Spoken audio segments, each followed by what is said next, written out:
Hello दोस्तों, welcome back to my YouTube channel. This is Ranjana Rawat from Rudraprayag Uttarakhand. तो आज हम आए हैं किसी खास जगह पे और मैं मिलाती हूँ हमारे साथ आज कौन कौन आए हैं।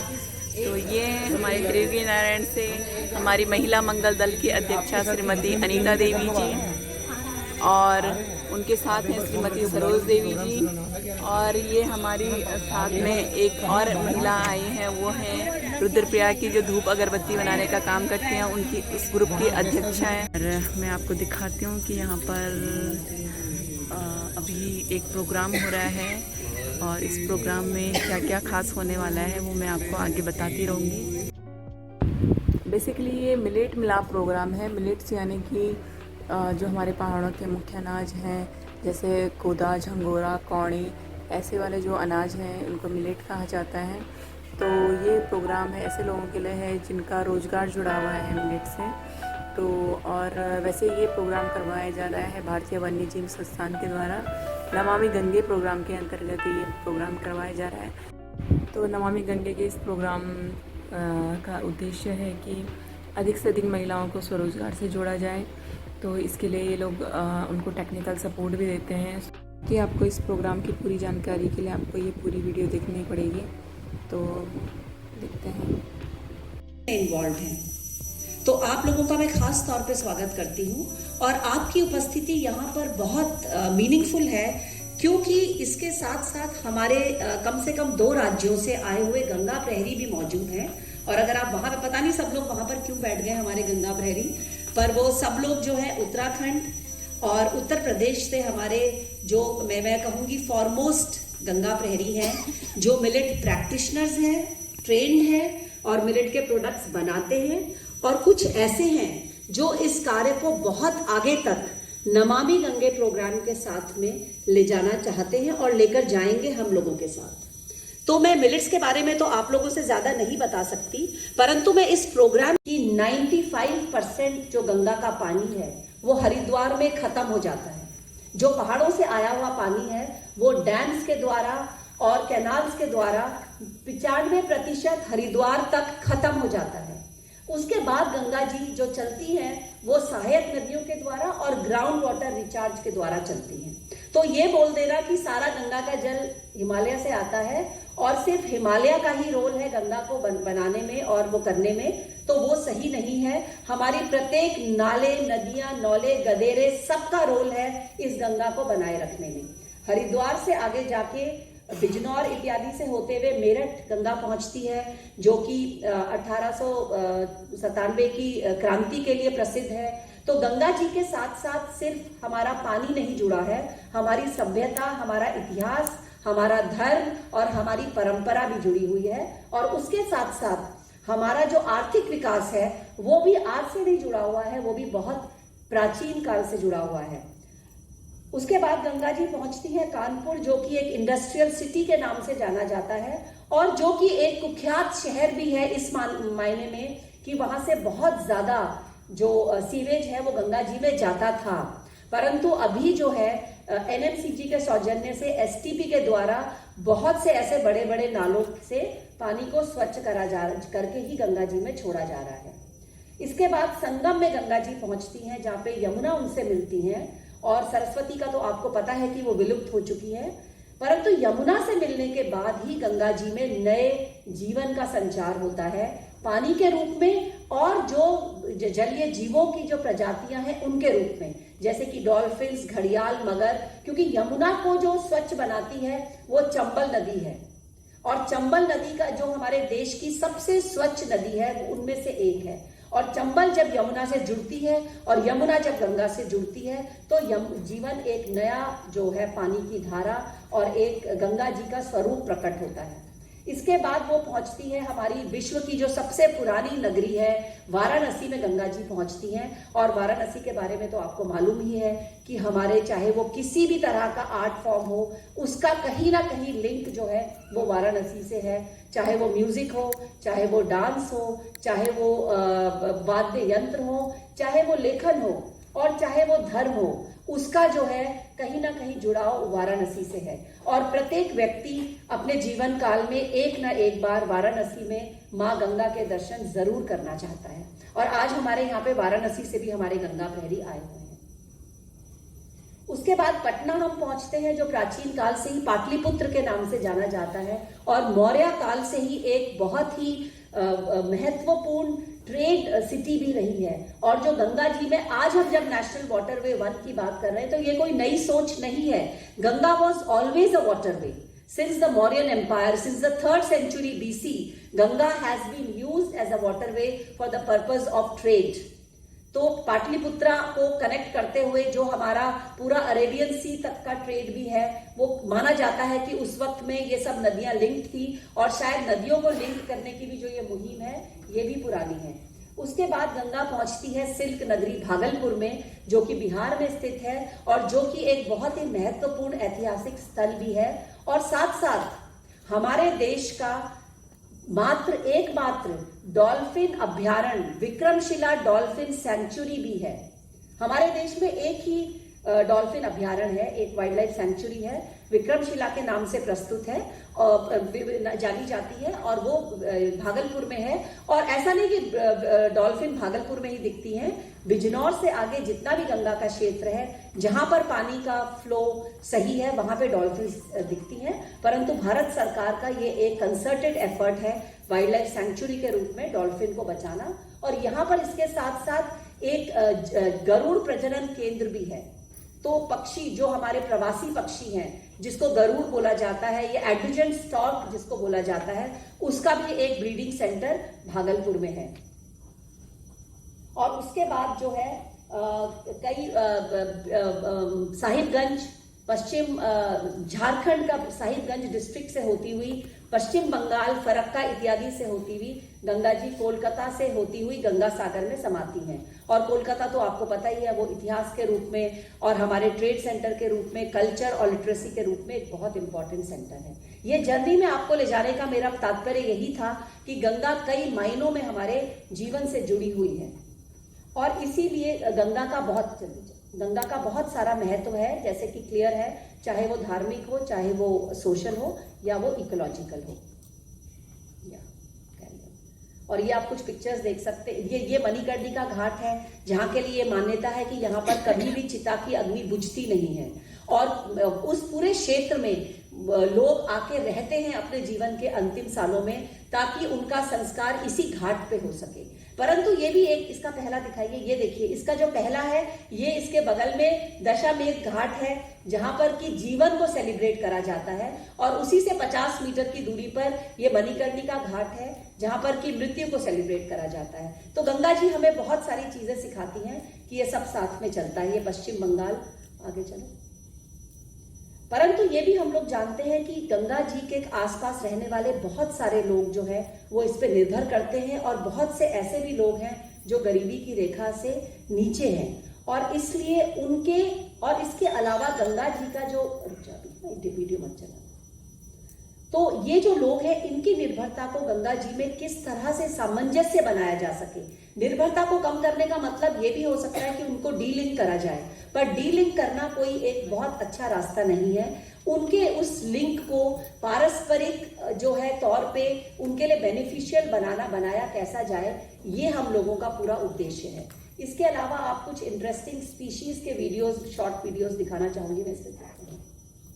ये एक जो चिड़िया है जिसको कि इंडियन स्किमर कहा जाता है, कर लिया है, जिसमें कि ये लोगों की जीविका को गंगा नदी से जोड़ना चाहते हैं, क्योंकि उनको लोगों को जोड़े बिना तो कोई नदी कोई भी चीज को हम नहीं कर सकते और लोगों को तभी जोड़ा जा सकता है जब उनके जीविका के साधनों को सशक्त बनाया जाए। इसीलिए हमने इस जलज में बहुत सारे पैकेजेस रखे कि जिसमें कि उसमें कोई भी कार्य जो हम लोग कर रहे हैं अगर उसको हम सस्टेनेबल वे में करें, अगर जैसे कि हमारे पहाड़ में बहुत सारे होम स्टेज चल रहे हैं, हमारे प्लेन्स के इलाके में महिलाओं के पास बहुत सारी कलाएं हैं, जैसे कि वो टोकरियां बनाना जानती हैं, वो सिलाई जानती हैं, वो लड्डू वगैरह बनाना, तो ये कलाएं किस तरह से हम इनको उभार सकें, उनको मार्केट दें, उनको बाजार मिले और उनको ट्रेनिंग मिले कि किस तरह इसको बाजार तक ले जाया जाए, लेकिन साथ साथ उनका जुड़ाव गंगा जी के संरक्षण और इसके जलीय जीवों के संरक्षण से बना रहे। तो जलज जो है 75 जलज बनाने की हमने मुहिम उठाई है पूरे गंगा बेसिन में, और आज हमारे कई जलज से आए हुए लोग हमारे साथ हैं। आप लोग उनसे इंटरैक्ट भी कर सकते हैं और वो अपनी अपनी आपको अपनी स्पेशलिटीज बताएंगे।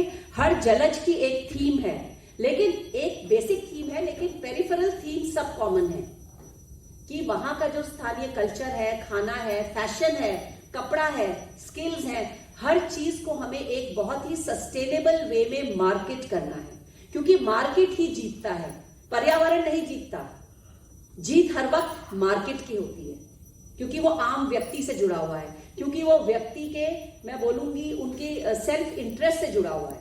तो अगर हम एक स्वस्थ मार्केट क्रिएट कर पाए जो कि हमारे स्वास्थ्य के लिए भी अच्छा हो और पर्यावरण के स्वास्थ्य के लिए भी अच्छा हो, और जिसमें हमारे पास सरकार से हर तरह की मदद मौजूद हो, तो मुझे लगता है कि इससे अच्छा मौका हमारे पास नहीं हो सकता। और आज जो ये मिलेट मिलाप करने का जो एक रीजन है, वो भी यही कारण है कि मिलेट एक जिसे हम मोटा अनाज कहते हैं, उसकी सबसे बड़ी चीज है कि वो स्थानीय है।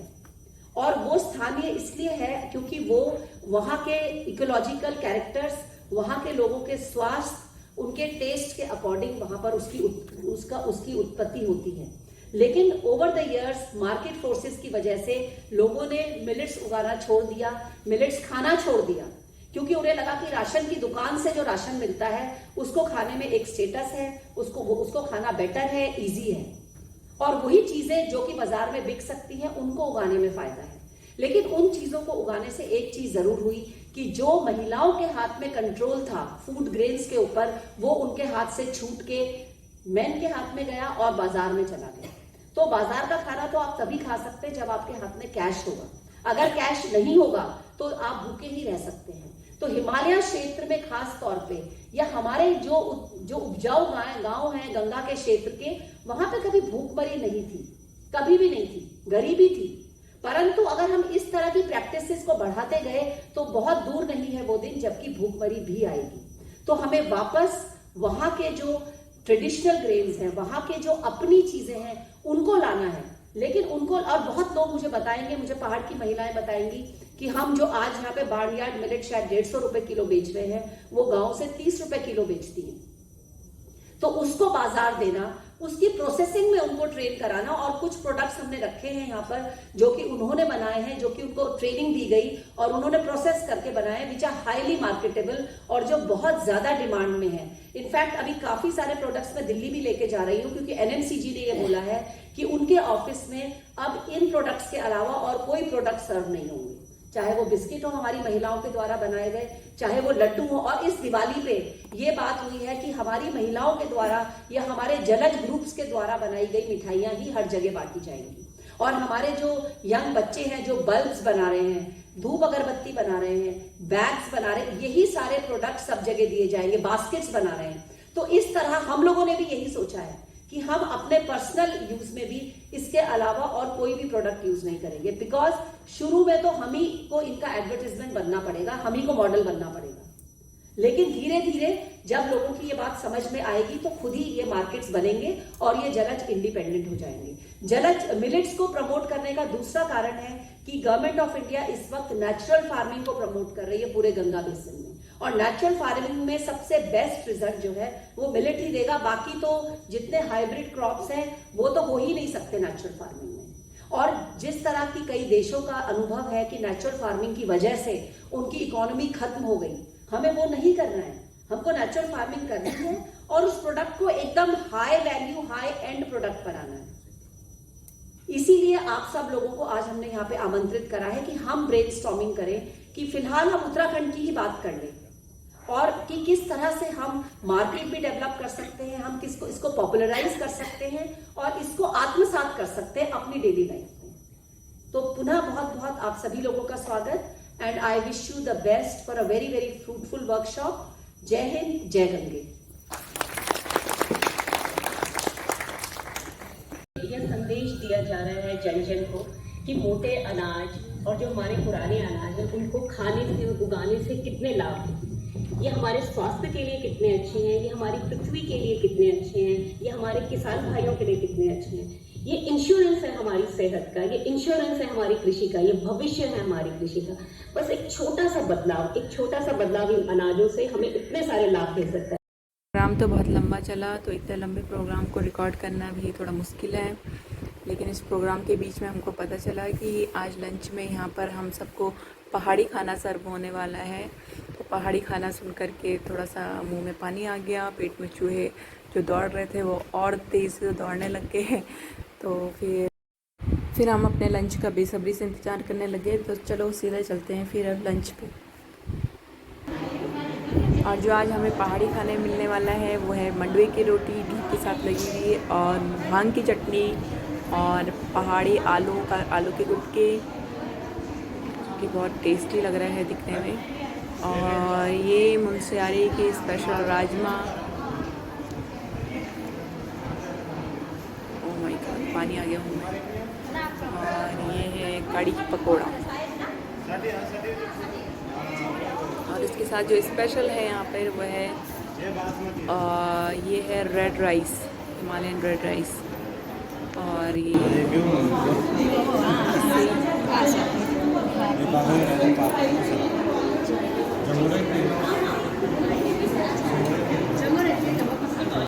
तो ये है आज का स्पेशल खाना, हिमालयन रेड राइस के साथ आलू के, और ये राजमा, ये खीरे का रायता, और ये साथ में भांग की चटनी। How is the taste? पहाड़ी खाने का टेस्ट मज़ा आ गया। रेड चावल, लाल भात। ये है हमारे अरसे,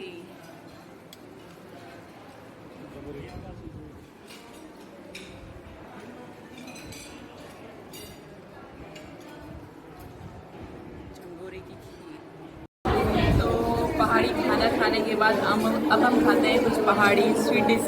इसमें है अरसा और ये है झंगोरे की खीर। तो अरसा मैंने बहुत छोटा सा पीस लिया है क्योंकि ज़्यादा खाने की कैपेसिटी नहीं है, इसको टेस्ट करके लगे।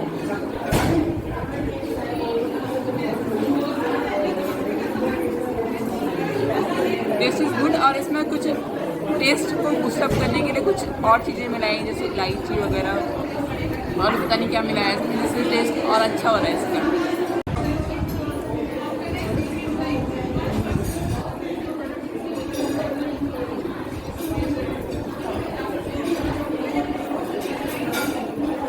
So yummy. हमारी पहाड़ों की झंगोरे की जो खीर है ना, इससे बढ़िया स्वीट डिश तो कुछ हो ही नहीं सकता है। न्यूट्रिशनल वैल्यू इसकी सबसे ज़्यादा, टेस्ट वाइज बहुत अच्छा। तो प्रोग्राम ख़त्म होने के बाद इवनिंग टाइम में हमें येलो हिल रेस्टोरेंट में लाया गया, जो देहरादून के ISBT रोड पर है। इस रेस्टोरेंट की खासियत यह है कि यहाँ पर मोस्ट ऑफ चीज़ें मिलेट से ही बनी हुई हैं, और जो इसका इंटीरियर भी है वो देखो पहाड़ की ही चीज़ों से बना हुआ है, ये कंडियों से बना हुआ है। और ये आउटलेट है, पहाड़ी आउटलेट, और सामने पहाड़ी त्यौहार और पहाड़ की महिलाओं का पेंटिंग की गई है। और जो ये आउटलेट है यहाँ पर मोस्ट ऑफ पहाड़ की चीज़ें, मिलेट्स वगैरह और पहाड़ की महिलाओं की बनाई हुई चीज़ें हैं। तो कैसा लगा आपको? हम त्रिवेणी नारायण से यहाँ आए, हम बहुत सारे लोगों से मिले। बहुत अच्छा लगा। हाँ। बहुत कुछ सीखने को मिला। हाँ, जैसे क्या क्या? जैसे ये कि अपने मतलब स्वरोजगार से लेके मतलब आत्मनिर्भर बनना है हमको, तो इसमें हमने बहुत कुछ सीखा है। और आपको कैसा लगा? मेरे को बहुत अच्छा लगा है। और यहाँ पर जब आए तो ट्रेनिंग में हमने बहुत कुछ सीखा जैसे मनवे के बिस्कुट, और जैसे पापड़, जैसे जो लोगों से मिले आप, उनसे क्या प्रेरणा मिली आपको? कि बहुत कुछ मिला। ऐसा ही मिला, जैसे लोग ऐसा ही मिला कि बस सब लोग सीखो और ये रोजगार भी बन सकता है, और आप सीखोगे तो आगे बढ़ेंगे, है ना। और आपने? बहुत अच्छा लगा। हाँ। बहुत अच्छा सीखा, देखा यहाँ पे जो कुछ देखा अच्छा ही है। और जो लोग यहाँ पे आए भी अच्छे हैं, उनके बनाए हुए घर की चीज़ बहुत अच्छी लगी। तो आपको लग रहा है कि जो आप काम कर रहे हो उससे आप बहुत आगे तक चल सकते हो? अगर लग तो रहा है, अगर और भी सहयोग देंगे मतलब उम्मीदें बहुत है ना, जैसे आप धूप अगरबत्ती का काम कर रहे हो, अगर लंबे टाइम तक करते रहो हाँ। तो आप भी और बड़ा आपको मंच मिल सहयोग सकता है आपका आगे आना। चाहिए। हाँ, बस। है ना, हम तो सहयोग करते रहना, बस आपने काम करते रहना है। ठीक है, हाँ, ठीक है। तो ये सारी बातें आपने अपने समूह की महिलाओं को बतानी है कि हमने क्या क्या देखा वहाँ, क्या क्या सीखा, क्या क्या सीखा वहाँ, कहाँ कितने दूर दूर से महिलाएं आई थी और क्या क्या कर रही हैं वो। लाए बना के। तो वैसे ही आप लोग भी आगे बढ़ सकते हो धीरे धीरे, है ना। चलो।